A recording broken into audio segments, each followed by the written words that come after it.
So we've got some really big fights coming up. Um, of all the negative stuff I've been talking about recently, I have to say there's a lot of positive things too. Um, let's leave Habib and Tony out of it for now because it's such a long ways away, but that's a big fight. Um, how about Joanna and Weili Zhang? That's gonna be a great fight. It really is gonna be something exciting. And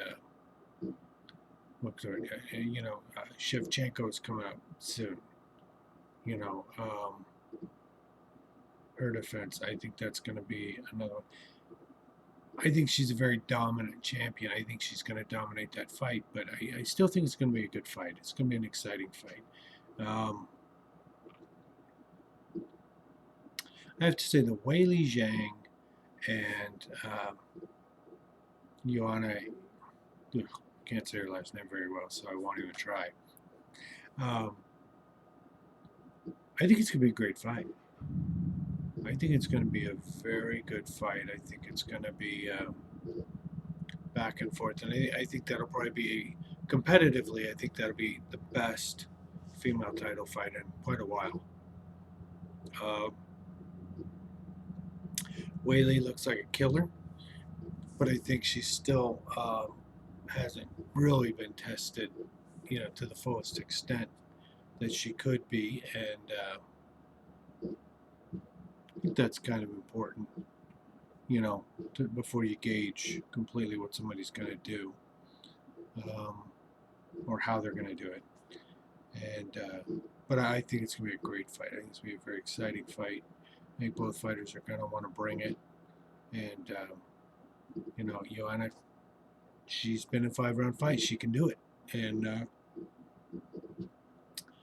Whaley's a monster. I don't know how she'll do it a full 5 rounds with Joanna. If she'll get tired, if she'll, try and get out of there too quickly. I don't know. But that's why we have the fights, right? So we can see them and enjoy that. And I think that's going to be fantastic.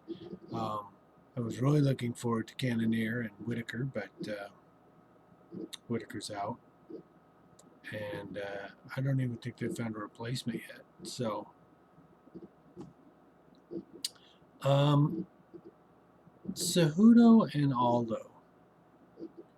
I hear that's the next title fight at 135. Um, I don't know. I believe that's true. I think that's who will get it next, and I think that'll be a good fight. Um, well, I don't know who to pick on that. I think it'll just be a great fight.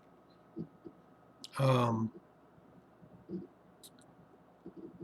yeah, I can't even pick on that. I also personally think the person you're gonna have to worry about at 135 more than anyone right now is Piotr Jan. I thought he really put on a performance against Uriah Faber, and Uriah looks great. I mean, his coming back and doing what he's done since he's come back. I think the time off and whatever he's doing is agreeing with him, and he looks just to be a killer and to be doing really happy with being back is how I feel with Uriah Faber. Is he seems to be very happy he's back and enjoying it and really letting himself be free because he looked good against Piotr Jan. I mean, I know people say, "What are you kidding me?" He got hammered, and he did. He did. He definitely lost the fight, and but he was competitive early, fought hard, looked like he was enjoying himself, and I think that he did a better job at that point in his career than he would have done 2 years earlier. I felt like he burned out earlier. The break made him want it, made him appreciate it more, and he enjoys it more now. And I think you can see that in his performance, and it was a great performance. Um, And I know a lot of people look and say, "What do you mean? That's a great performance. He got hammered." And while I agree with that, it's also very important to realize fighting Piotr Jan, 99.9% of the people on the planet who fight him are going to get hammered. He is just on fire. I mean, he's in shape, he's strong, his takedown defense is fantastic, his strikes are solid. I mean, they're quick and they're on point, and his kicks are good, his hands are good, everything he's doing, his power. Um, he's a world beater. I think he's going to be a champion, and sooner than a lot of people are giving him credit for. I think he just needs the shot. I think he's a beast. Um, I've been wrong before, but from what I see of him, I am extremely impressed. That's another big fight I think that's on the horizon is Piotr Jan. And we're not even talking about everything at 145. Another fantastic division right now. 145, you've got Zabit, you've got Yair Rodriguez, Jeremy Stevens is always in there. I mean, he's not on top at the moment. We got a new champion, Volkanovski. We've got Holloway, and they're saying he can have a title rematch whenever he wants it. There's a lot of, Korean Zombie. Just look what he did to Frankie Edgar. That was just dominating, and amazingly so. And let's not even talk about Brian Ortega coming back when he gets back and what he's going to do. That's a great stacked division that's got a lot of things to be sorted out, which is exciting, which is how I feel about 155 in the lightweight division. Habib is just the best ever.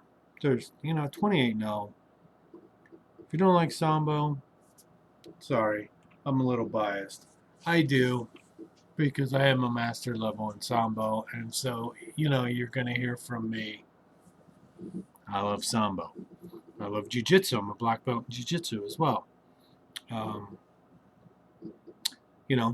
don't be impressed. I'm just old. So I've been around. Um, but I've trained I've trained judo. I've trained all kinds of, martial arts all my life, many, many martial arts. And because I love it. And I always, I wanted to answer the question many, many years ago of what was the best. So trying judo, figuring out what pankration was, um, basically just the Greek version of Valetudo with all powers, is what it means, and Pancratian. Anyway, um, and I love Sambo. I love it. It's very strong. It's very much a mix, and I know people say, "What is Sambo? What is Sambo?" And they don't understand it. It's not hard to understand. It's a judo hybrid. It's a judo wrestling hybrid. It is strong in its wrestling style with judo type throws and submissions. Doesn't do chokes, does joint locks. Um, in the sport version, and combat sambo is a little different. It's very close to MMA because you're punching people, you're kicking them, and you're taking them down and submitting them. Sambo's a perfect mix. I mean, it is really a strong grappling mix of, so many things. And, but the lightweight division, how do you compete with Habib? I mean, Tony's dangerous, but Habib is just a mauler. You've got your Gages, you've got your Kevin Lee, looks fantastic what he just did. Uh, you know, Connor's trying to come back if that means anything, if that goes anywhere, if he actually fights at 155 and not 170.